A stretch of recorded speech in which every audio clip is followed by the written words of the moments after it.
마지막으로 또 하나 큰 게 하나 남았네. 저희가 마지막이 제일 커. 이게 뭐 어느 게 더 클지 한번 봅시다. 일단 삼성 언팩에서 발표됐던 제품들. 물리적으로 제일 크죠?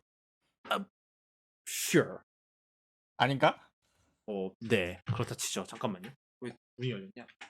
아, 왠지 모르겠는데 방문이 지금 열렸어요. 하여튼 그래서 일단은 바로 얘기를 해보도록 하죠. 일단은 노트 20하고 노트 20 울트라, 일단 저는 저랑 이제 누구니 땅콩 고객님이 노트 20 울트라를 써봤고요. 뭐 지금 쓰고 있고요. 그리고 또 땅콩 고객님은 노트 20도 써봤고, 그 다음에 닥터몰라님도 노트 20 울트라를 뭐 만져는 보셨죠. 이따가 얘기할 뭐 디스플레이 문제 살짝 얘기를 할 건데, 이거부터 얘기를 해볼게요. 제가 노트를 엄청나게 적어놨어요. 이걸 나중에 블로그에다 공개를 하려고 적어놨는데, 일단 디자인을 제가 일단은 이거를 캡처해서 공유를 해드릴게요. 제가 봅시다. 일단 디자인 자체는 일단 그 자체로 보면 고급스러워 보이거든요. 그래서 그거는 굉장히 디자인이 뭐 일단은 아이폰이 확실히 구닥다리로 보이는 그런 디자인이고요. 그리고 제가 아이폰 11 프로 맥스잖아요. 11 프로 맥스가 그렇게 작아 보이는 거 처음 봤어요. 작아. 너무 작아요. 너무 그게 참 웃긴데. 그러니까 제가 아까 그 이제 노매드 베이스테이션 프로, 그 베이스테이션 그 무선 충전기 얘기를 했었잖아요. 그게 사실은 이제 10S 크기가 제 생각에 대놓고 이제 10S 맥스랑 이제 11 프로 맥스 크기를 노린 것 같아요. 노리고 만들어서 거기에 딱 맞거든요. 노트 10은 그거보다 커요. 울트라는. 되게 진짜 커요. 근데 이게 두께가, 저는 그런 생각이에요. 이 두께가 카메라 섬이 이게 카드 3장짜리 두께거든요. 그러니까 그 이제 뒤에다가 카드 3장을 얹어야지 이제 두께가 같아져요. 그만큼 이제 케이스는 필수인데, 저는 솔직히 더 두꺼웠어도 될 것 같아요. 결론적으로 얘기를 하면. 그러니까 무게는 뭐 어쩔 수 없었을 것 같은데, 이미 어차피 무게는 무겁잖아요. 이미 무거운 상황인데 이게 너무 얇아요. 이 크기엔.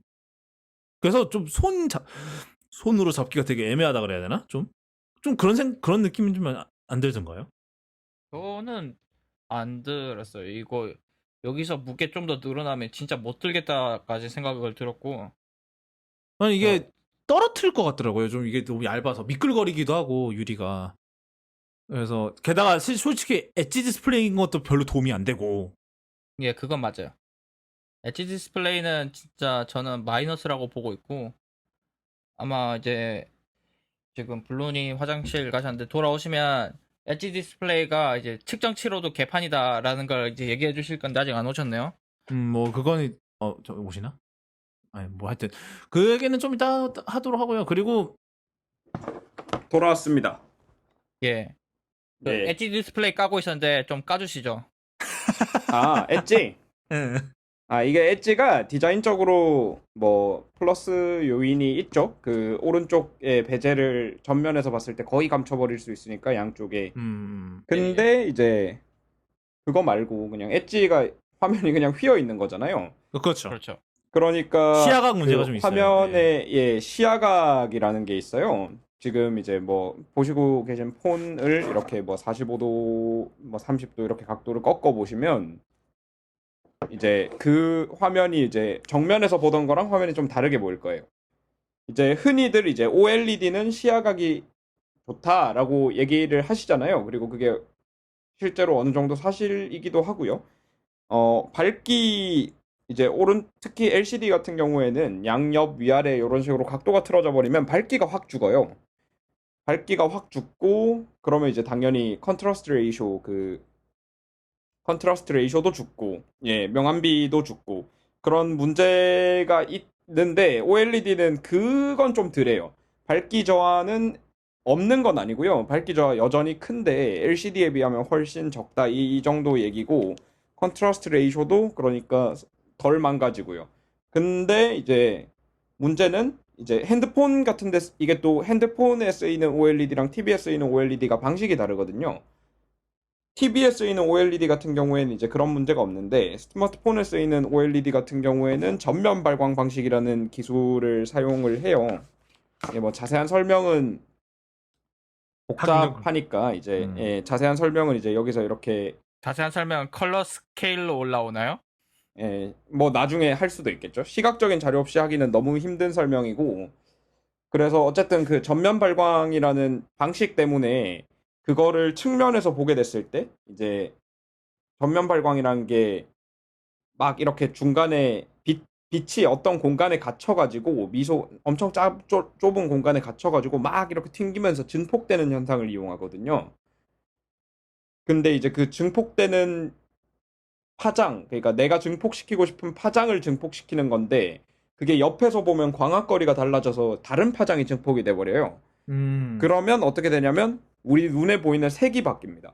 이거는 이제 전면 발광 방식 OLED를 쓰는 제품들이 다 그래요. 그래서 이제 가끔씩 이제 좀 민감하신 분들은 LCD 아이폰에서 OLED 아이폰으로 넘어와서 시야각이 좋아질 줄 알았더니 옆으로 틀었더니 막 화면이 시퍼래지고 LCD 아이폰에선 볼 수 없었던 그런 현상이 일어났다라고 하시는 분들 계시면 굉장히 이제 훌륭한 눈을 갖고 계시고요. 그 실제로 이제 색 변화가 그래서 이제 그런 문제 때문에 어 OLED 양쪽 엣지 디스플레이 양쪽이 정면에서 보더라도 꺾어서 보는 거랑 똑같은 효과가 나기 때문에 밝기가 떨어지고 색이 파랗게 변하면서 굉장히 이제 양쪽 끝이 거슬리게 되죠. 저는 거슬리더라고요. 이게 웹서핑 같은 걸 할 때 양쪽 끝이 그안 쓰이는 공간이 아니라 거기까지 이렇게 쭉 확장이 된단 말이에요, 화면이.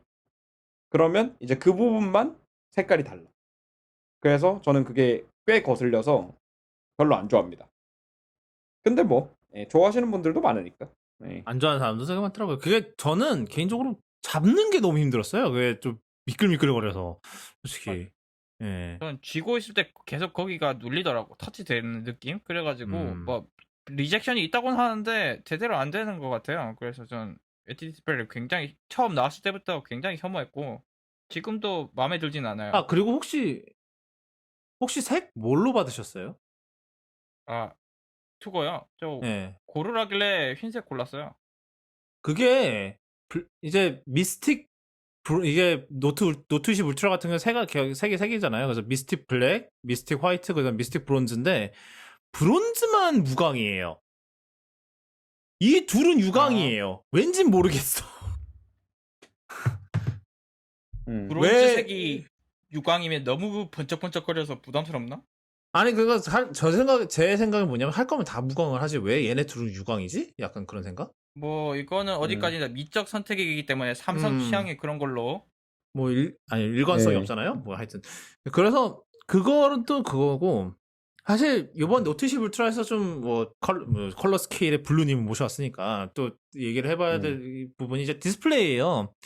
디스플레이인데 일단은 뭐 노트 10 울트라 같은 경우는 저희가 아까 이제 아이폰 얘기할 때 나왔던 LTPO를 썼죠. LTPO의 장점이 뭐냐면은 60Hz 이하로 가변 주사율을 적용할 수 있다는 장점이 있어요. 사실 애플워치 시리즈 5도 지금 LTPO를 써서 이제 상시 기능형 디스플레이, 우리가 보통 부르기 Always On이라고 그러죠. AOD라고 하죠. AOD를 구현을 한 건데 이제 뭐 노트 20도 비슷하게 그렇게 가변으로 해서 그러니까 S20까지는 가변이 아니었어요. 그냥 한번 120 키면 그냥 계속 120으로 하는 거였는데 이제 LTPO를 적용을 함으로써 이제 그 주사율을 가변적으로 조정을 할 수 있게 되었다라는 그게 있는 거죠. 예. 그러면 근데 여전히 그 해상도는 락을 걸어놨단 말이죠. 120을 하려면은 FHD 플러스만 할 수 있다. 왜일까요? 그게 배터리 문제는 아닐 거 아니에요. 왜냐면 가변 주사율을 적용했으니까 이제.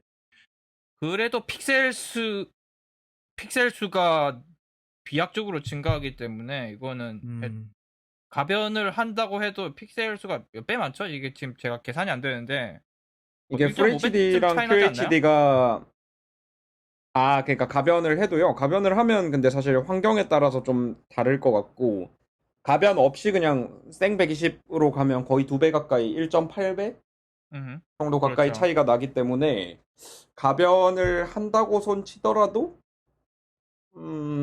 근데 어쨌든 예. 가변을 해도 QHD를 그리는 것보다 FHD를 그리는 게 생각해 보니까 FHD도 가변이고 QHD도 가변이라 그러면 1.8배 차이 나는 게 맞죠. 예, 음. 그렇죠. 어차피 가변은 둘 예. 다 할 수 있다고 치면은 이거는 예, 그러니까 픽셀 뭐 수가 거의 FHD는 예, 두 배 차이 나기 때문에 맞아요. FHD는 이거는 가변 안 되고 QHD는 가변 되고 이렇게 생각할 필요가 없는 거지. 예. 그렇죠, 그렇죠, 그렇죠. 예.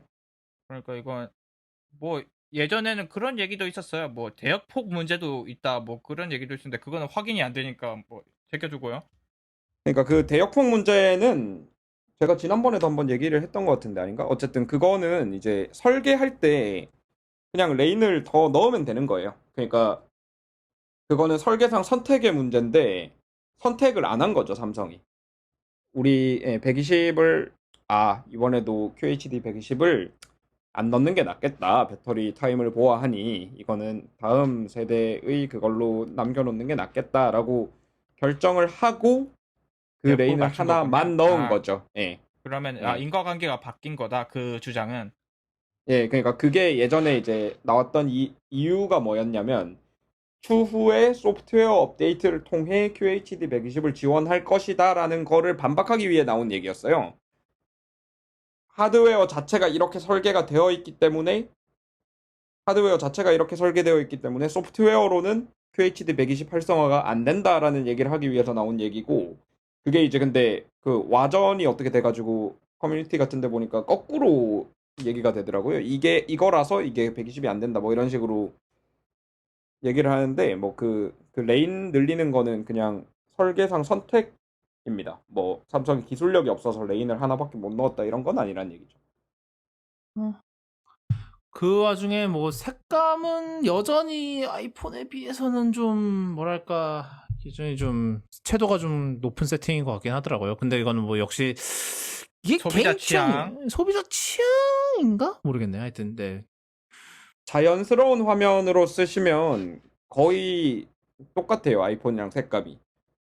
선명한 화면으로 아마 선명한 화면으로 쓰셔서 그렇게 느끼셨을 것 같고 나중에 자연스러움으로도 바꿔보긴 했는데 뭐 아이폰만큼은 아니어도 그나마 좀 나아지는 것 같은 약간 그런 느낌이더라고요. 음, 아이 여전히 뭐 이게 자연스러운 건 선명함이 기본값이긴 한 것 같아요. 이게 음. 보통 소비자들이 좋아하는 이제 채도 뽕 좀 들어간 인스타그램 색감이라서 네. 이게 예, 아마 기본값인 것 같고. 저는 개인적으로 좀 계속 보고 있으면 시력이 좀 안 좋아지는 것 같은 그런 색감.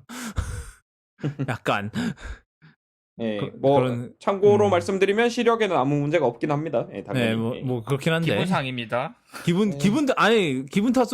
탓이겠는데 약간 좀 그 왜 블루라이트 얘기 나올 때마다 나오는 소리 있잖아요. 그런 느낌. 약간 뭐 하여튼 그렇고 근데 뭐 아까 이제 저희가 에필로그가 아니지 프롤로그에서 그 녹조 얘기를 잠깐 하셨었는데 그건 어떤 건가요? 이게 녹조 현상이라는 게 그냥 디스플레이가 진짜 초록색이가 돈다는 얘기거든요. 네. 그러니까 디스플레이에 흰색 컨텐츠를 띄우면 우리는 그게 흰색으로 보이길 원하죠. 그렇죠. 근데 이제 요 흰색이라는 게 밝은 흰색에서 무채색, 우리가 흔히 무채색이라고 하잖아요.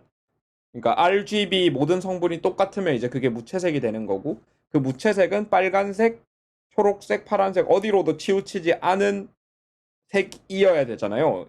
원래는. 네네.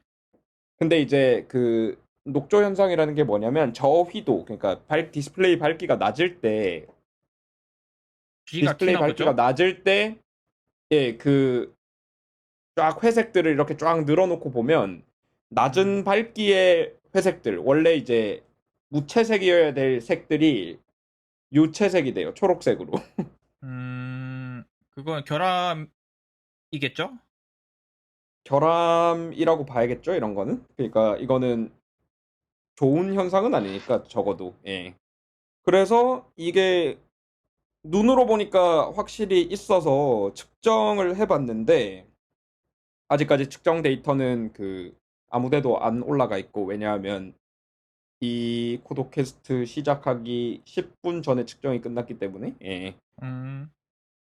근데 아마 요 에피소드가 나갈 때쯤이면 뭐 영상이 올라가 있으려나? 예, 뭐 그럴 수 뭐, 있을 것 같아요. 어쨌든 음. 측정을 해보니까 실제로 그 저위도 영역에서 음흠. 녹조 현상이 있더라고요. 그러니까 초록 그 회색이 회색으로 안 보이고 유의미하게 그 G 예. 값이 높게 나오나 보죠. 예. 예, 값이 높게 나오는 현상이 벌어지는데 요게 60Hz 설정에서는 괜찮고요. 어댑티브 그러니까 120에서 왔다 갔다 하는 가변 주사율 설정에서만 그래요.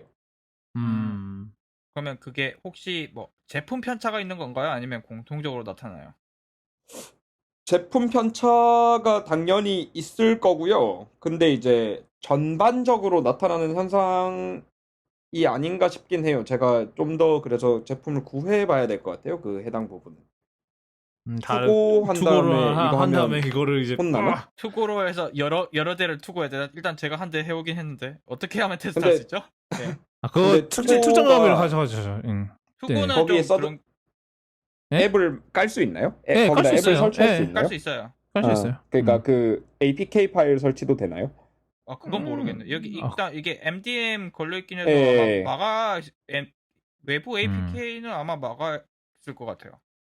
한번 그 보세요. 제가 그 지금 테스트할 때 거기 개발자 모드 APK를 있잖아. 써가지고 예, 개발자 모드 있잖아. 한번 음. 봐요. 설정이 아예 그레이 아웃돼 있으면 망한 거지. 개발자가 어디 있어요?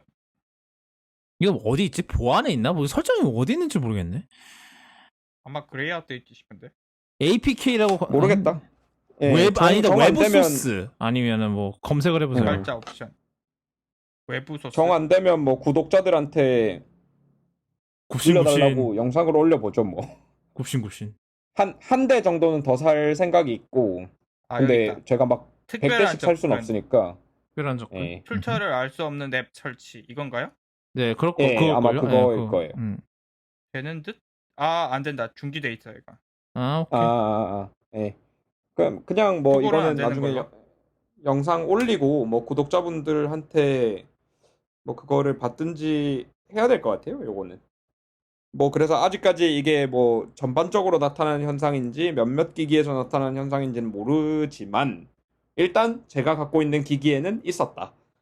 그리고 뭐 그 다음에 뭐 디스플레이 얘기는 좀 하고요. 카메라 얘기를 좀 해보죠. 카메라가 일단은 저는 생각보다 괜찮았던 것 같아요. 카메라 자체는. 그러니까 일단은 얘가 이제 하드웨어 자체는 S20 울트라랑 똑같은데 그 당시에 초점이 안 잡힌다고 엄청나게 욕을 먹었었잖아요. 이게 그래서 그래서 이번에 넣은 게 레이저 오토포커스를 넣었죠. 대신에 그걸로 이제 보조를 하려고. 근데 확실히 제가 뭐 포커스가 불편하다 이런 느낌은 별로 안 들었던 것 같은데 사실 땅콩호객님은 S20 울트라로 투고로 한번 써보셨었잖아요. 옛날에. 아, 그때- 그때 이놈 초점 너무 못 잡아가지고 내거 만약에 내가 이걸 샀으면 바로 환불시켰을 거야 아마. 근데 그 당시는 그렇게 심했고. 노트 20은 좀 많이 저는 이게 불편하다는 느낌은 별로 안 들었거든요. 그죠 포커스가. 뭐 지금 오늘 받아가지고 제가 카메라는 별로 못 써봤고 카메라는 솔직히 뭐 울트라에서 아니 S20에서 좀 개선된 형태거니 해서 별로 관심이 없어가지고 안 써봤는데 네. 잠깐 써봤을 때는 뭐 그냥 초점 문제는 없었고요. 뭐 오배쯤 잔망경 어디 쓸 데가 있으면 좀 어디 쓸 데가 있겠거니 하고 잘 달려 있고.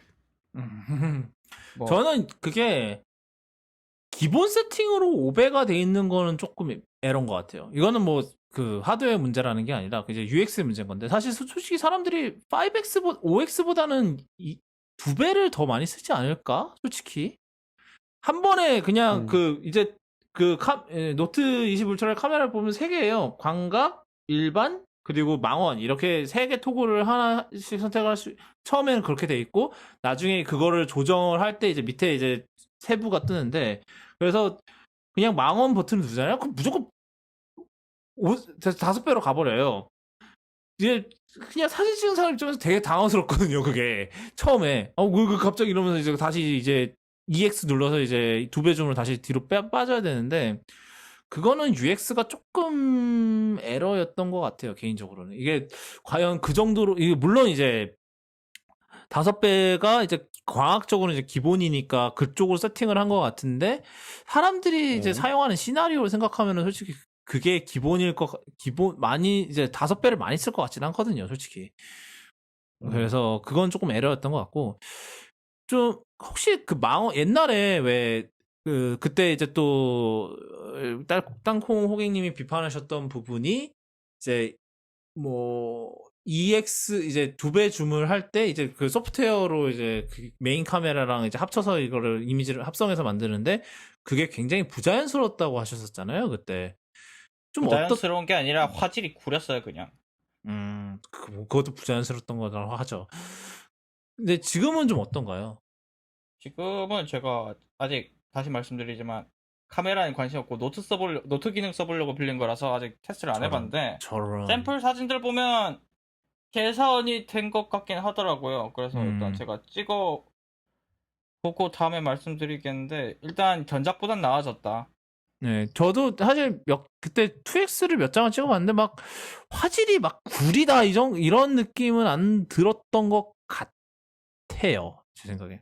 그리고 그러니까 좀 그쪽 소프트웨어도 좀 신경을 좀 쓴 것 같은 그런 생각이 들더라고요. 그리고 솔직히 말해서 광각 지금 찍는 소리가 나는데 미안해요.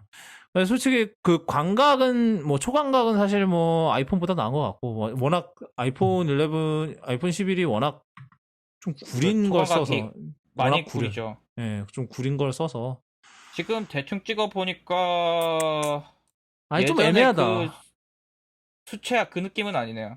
그 느낌은 제가 지금 그때 문제가 됐던 3.9배로 찍어봤는데 3.9배쯤 되면 이제 그때는 완전 수채화가 됐었거든요. 아 그래요? S20등? 근데 지금은 괜찮네. 사실 이게 제가 지금 이제 녹음용 책방에 올리는데 이거를 EX에서 찍었거든요. 근데 이게 조금 애매한 거. 이게 폰 화면을 봤을 때는 크게 신경이 안 쓰였었는데 이거를 큰 화면으로 보니까 조금 그렇긴 해요. 예, 조금 약간 그렇긴 하네. 완벽하진 않네요. 전작보다는 조금 낫긴 한데 여전히 좀 부족한. 그러니까 EX를 달고 있는 애들보다는 훨씬 덜 선명한. 그러니까 뒤에 이제 그 시멘트 벽들 디테일을 보면 조금 좀 뭉개져 있는 듯한 느낌이 확실히 들기는 들죠. 이게 왜냐하면 이 부분은 확실히 깜짝아. 이 부분은 확실히 이제 그 1억 8천만 화소, 1억 800만 화소 그 센서에서 가져오는 걸 거란 말이죠. 거기서 어떻게 샤바샤바 해갖고 가져오는 걸 거라 조금 뭐랄까 좀 디테일 뭉개짐이 좀 여전히 있는 것 같기는 하네요.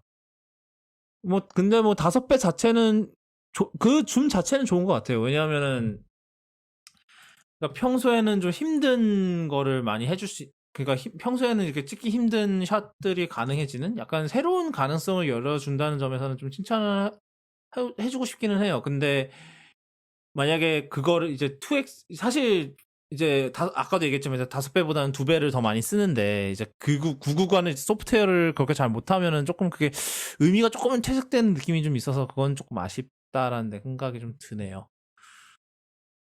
근데 그리고 또 다른 부분은 이제 센서가 이게 워낙 크니까 이제 1억 800만 화소짜리 센서가 그냥 그거를 그냥 뭐 인물 사진 모드 이런 걸 안 해도 지 혼자 알아서 배경이 흐려지더라고요, 조금씩. 이게 장점이 이게 카메라를 어떻게 활용하느냐에 따라 이게 장점이 될 수도 있고 단점이 될 수도 있겠다 싶기는 해요. 그러니까 조금 옛날 S9?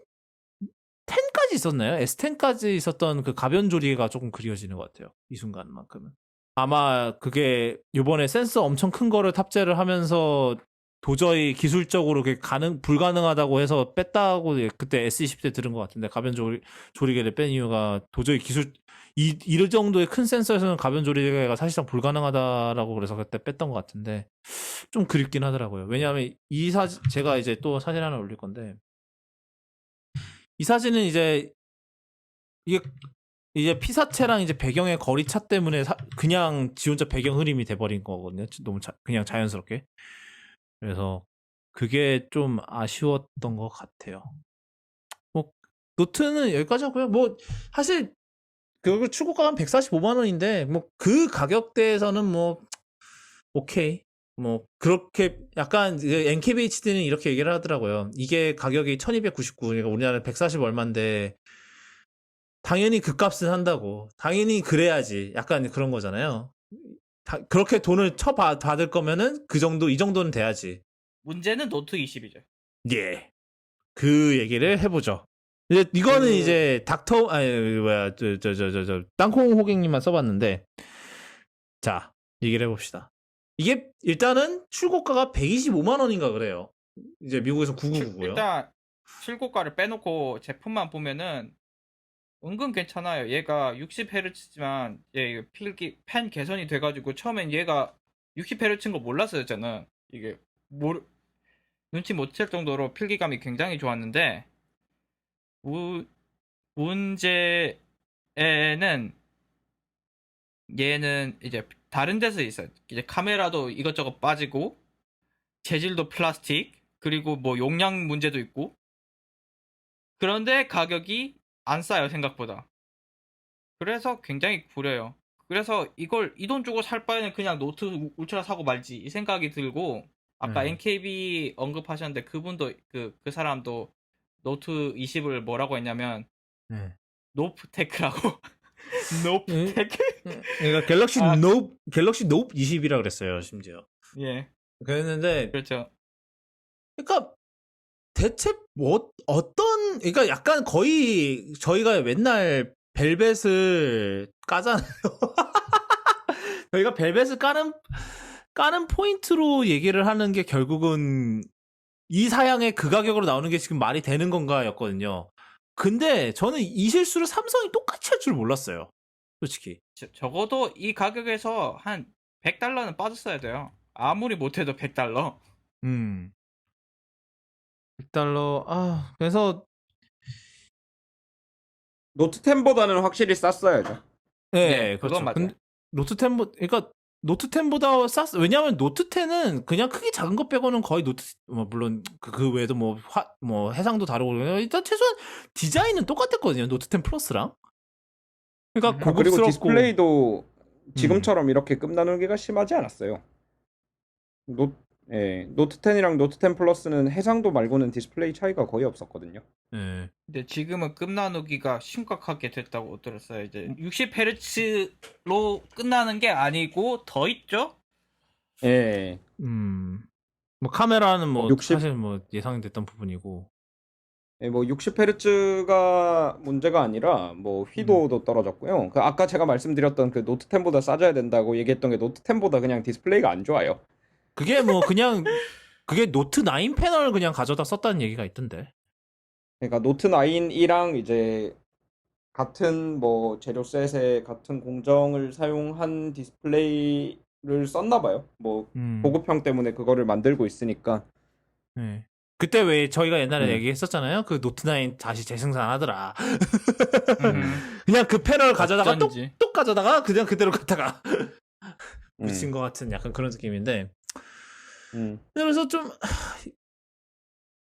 약간 정말 물음표가 많은 것 같아요. 그러니까 약간 노트라는 그 이름을 더럽히는 진짜로. 그래서 아니 그냥 차라리 모르겠어요.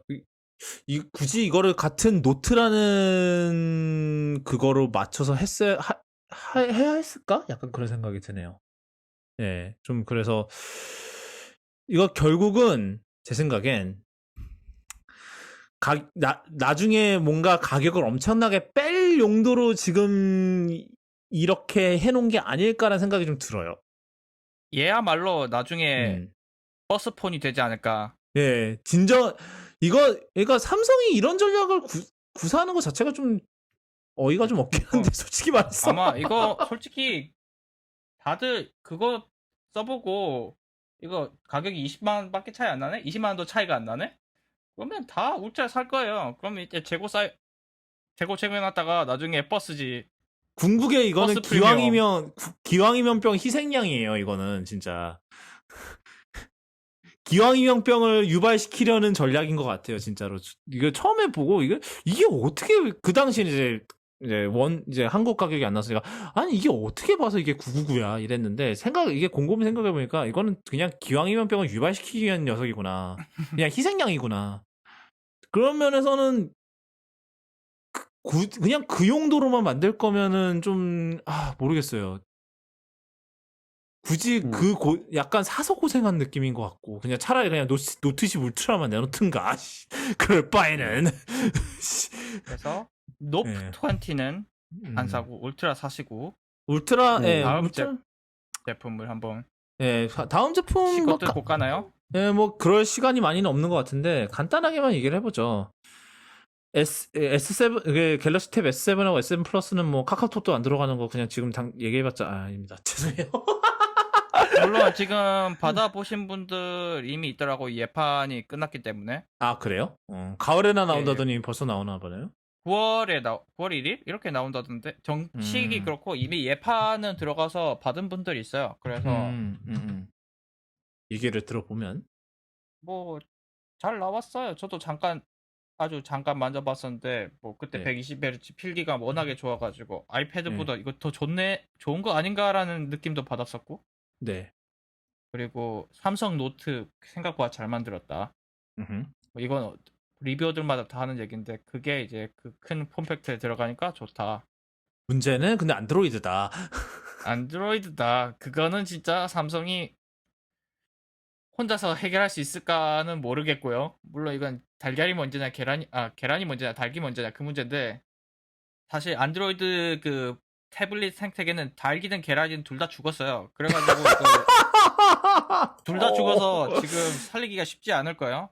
근데 만약에 그것만 살린다면 이제 정말 아이패드와 경쟁할 수 있지 않을까 그 생각이 들었고, 지금 제가 그 지금 모 커뮤니티에서 탭 S7 플러스 와이파이 사용기를 보고 있는데 얘도 녹조 현상이 있답니다. 탭 S7 플러스가 더 심한 것 같던데요, 보니까. 그것도 구해서 테스트를 해볼게요. 네. 예판 하신 줄 알았는데 안 하셨나요?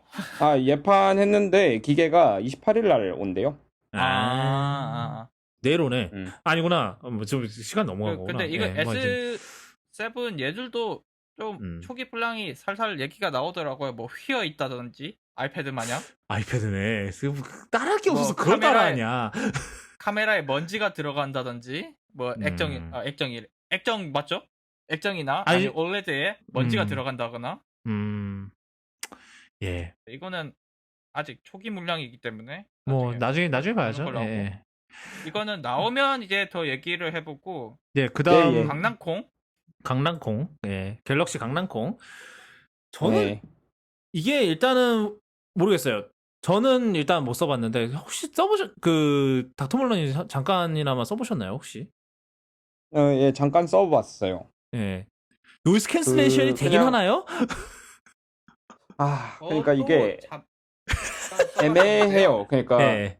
이거 안 되는 건 아니고, 그러니까 맞아. 이게 무슨 느낌이지? 그러니까 뭐야, 이게 노이즈 캔슬링이 되는 건가? 안 되는 건가? 막 긴가민가한데 꺼보면 되고 있긴 했어.